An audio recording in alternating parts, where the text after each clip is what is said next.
Abdoulaye Gallo Diao, membre du bureau politique du Parti socialiste, PS, et secrétaire national adjoint en charge d'éthique, revendique la validation de toutes les candidatures ayant reçu des demandes de complément de parrainage de la part du Conseil constitutionnel.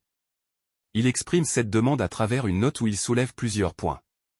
Défenseur des candidats invités par le Conseil constitutionnel à compléter leur parrainage. Gallo Diao estime que l'institution devrait valider ces candidatures afin de leur offrir l'opportunité de participer à l'élection présidentielle du 25 février prochain. Il critique le processus actuel, affirmant qu'il a suscité plus de problèmes qu'il n'en a résolus, remettant en question les principes de démocratie, d'équité et de transparence.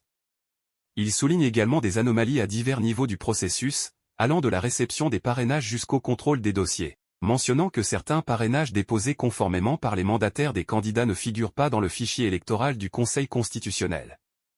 Il critique également la pratique du tirage au sort, qu'il qualifie de loterie nationale, désavantageant les candidatures n'étant pas en tête de liste. Abdoulaye Gallo Diao dénonce également le non-respect des règles pour admettre ou rejeter des candidatures, pointant du doigt une prétendue violation des principes d'équité et d'égalité des chances par l'Alliance pour la République, APR. Selon lui, l'APR aurait violé les principes en collectant massivement des parrainages pour le Premier ministre Amadou Ba, majoritairement obtenus auprès des élus locaux du parti, ce qui serait contraire à la loi sur les parrainages et à la Constitution. En résumé, Abdoulaye Gallo Diao remet en question le processus de validation des parrainages pour les candidats à la présidentielle, soulignant des anomalies et des injustices qui pourraient potentiellement compromettre l'équité du processus électoral.